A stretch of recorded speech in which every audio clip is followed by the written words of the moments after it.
Don't you like my festive rifle? I think it's very pretty.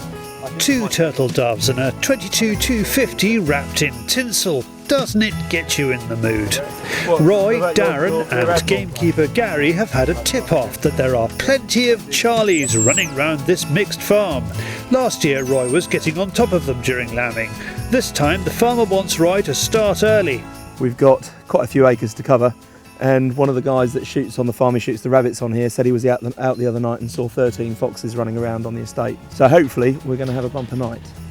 What I want to start off with, I just want to do a little bit of white light lamping first, and then if we're not successful with that, then we will transfer over to the red lights on the night masters, and then we're going to go over to the night vision as well.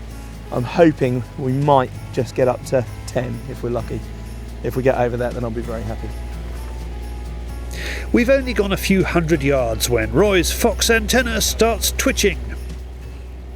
We've just pulled up at the first gateway, and we've got a little wood about 200 yards down this way, and we've got a housing estate off to the right hand side where a lot of the foxes do come in from.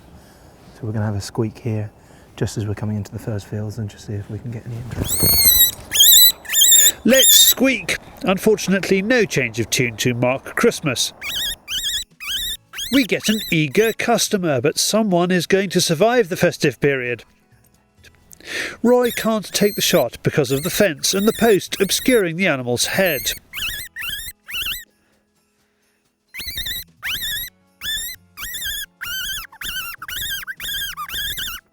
It doesn't take the fox long to work out that this is a hostile environment, and he heads for the hills.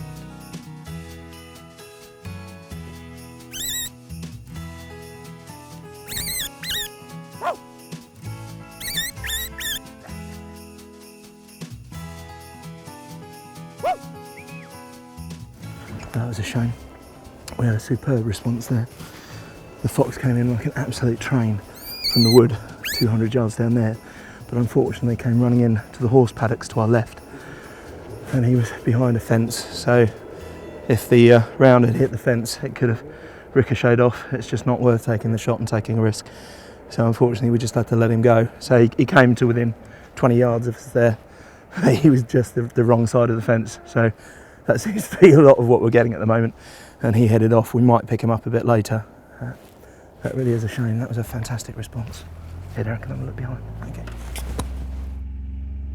Moving across the farm and away from the livestock, we pass under the train tracks and get sight of some eyes and the white light. We've got a fox just up to the left, about 300-400 yards, tucked into some cover. We just keep picking up his eye shine, but he's not wanting to come. So I'm just going to change call and see if we can get some interest.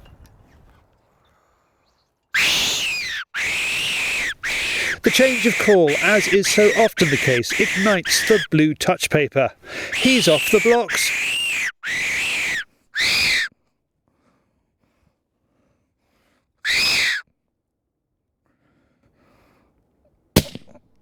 Who knows why, but a selection of calls around your neck or programmed into the electronic box can transform your night's foxing. Typically, it took the path of least resistance and came along and just started running down the farm track towards us. I had to really lean forward because we've got the edge of the embankment here, so I had to push myself over to try and get it, and it just came in again to within probably about 40-50 yards, no, less than that, 30-40 yards. Another nice response. So first one in, hopefully we can start building it now. That is a very nice dog fox, isn't it?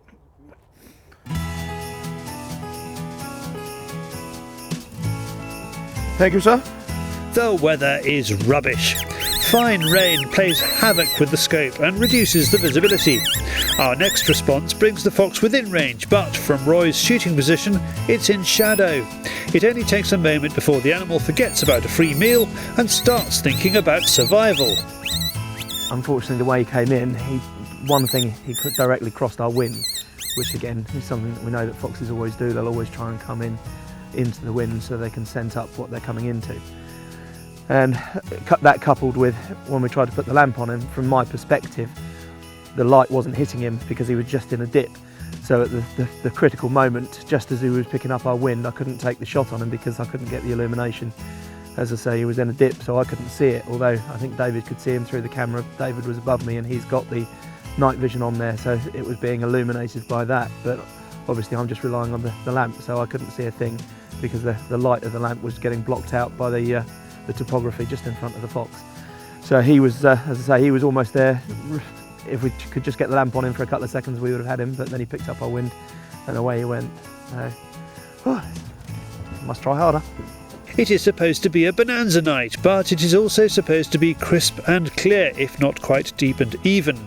We are stopping and calling in what look like really foxy spots. This one on the edge of some recently cut woodland is screaming fox, but nothing. We get frustrated and turn around, only to see a fox coming to see what all the fuss is about. Darren stops the Gator and Roy decides not to call. The fox is laid up and shootable at 150 yards, so rather than mess it up trying to bring it closer, Roy shoots. We hear the shot is good. That was a little bit tricky, and what had happened there, we actually moved off far too quickly. So we went through a calling set and there was nothing coming in, or we didn't think anything was coming in. We just went down a little bit to turn around, and coming in directly to where we were parked and calling, there was a fox making its way right to where we would have been. Luckily the fox stayed where it was and we got the shot on it. So we'll go and pick that one up. Fingers crossed that won't be the last one for the night. 2 foxes for our efforts, but the guys want to go on, so just as citizens good and true gather to hear the Queen's speech on Christmas Day, Roy says his festive piece to camera. The hardened ones of us are going to carry on, so Darren and Gary and I are going to head off into the hills and continue our evening and hopefully carry on into the wee hours, because 2 is certainly not enough. And really, that leaves us just to say Merry Christmas and Happy New Year. The boys continue, but not for long. Thick fog plus being stopped by the local police, who incidentally recognise Roy from the telly, means we don't miss much, but we'll be back for more soon. Those lambing varmints may have survived 2013, but don't give much for their chances in 2014.